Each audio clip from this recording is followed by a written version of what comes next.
Welcome friends, today we are going to study Sons and Lovers by D.H. Lawrence. Friends, D.H. Lawrence का शुमार 20वीं सदी के अजीम novel नगारों में होता है। इसके नावल मुख्तलिफ पाबंदियों का शिकार है क्योंकि इन पर फहश नगारी का इल्ज़ाम लगता रहा।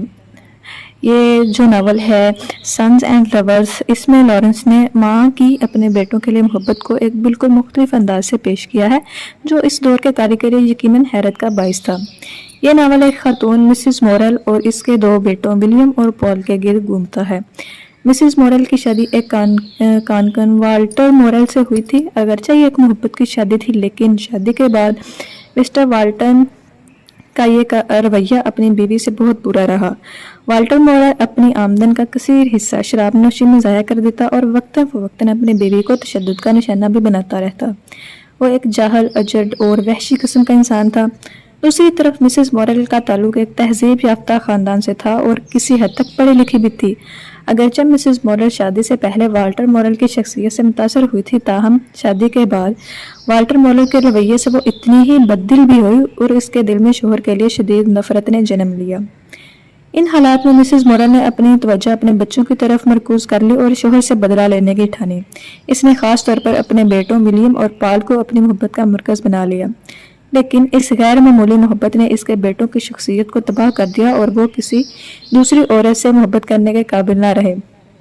इसके बेटे विलियम को इस घुटन ज़दा माहौल ने बीमार कर दिया और वो एक स्किन की बीमारी में मुब्तला होकर जवानी में ही मर गया। अगरचे विलियम की मौत ने मिसेस मॉरल को नफसियाती तौर पर तबाह करके रख दिया था, लेकिन इसके बाद इसने अपने दूसरे बेटे पॉल में मोहब्बत तलाश करना शुरू की।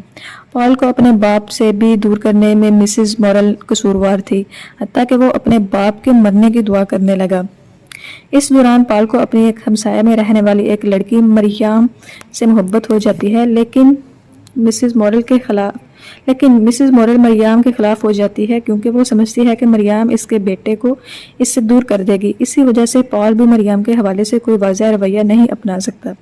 अगरचे वो समझता है कि इसकी माँ ही इसकी मोहब्बत की दुश्मन है, लेकिन वो मरियम से जिनसी ताल्लुकात भी कायम करने में कामयाब हो जाता है। ताहम वो इससे शादी का फैसला नहीं कर पाता क्योंकि इसकी माँ इसके रवैये में एक बड़ी रुकावट बनती है। पॉल की ज़िंदगी में एक औरत बैक्स्टर डेविस भी आती है जो एक पुख्ता उम्र की यानी कि एक बहुत बड़ी उम्र की औरत है और वो सेक्सुअल एक्टिविटीज़ में ज़्यादा दिलचस्पी लेती है। बैक्स्टर डेविस अपने शोहर से अलहदा ज़िंदगी बसर कर रही होती है। पॉल अगरचे इसे शादी की पेशकश करता है, ताहम वो अपने शोहर से तलाक लेने पर आमादा नहीं होती।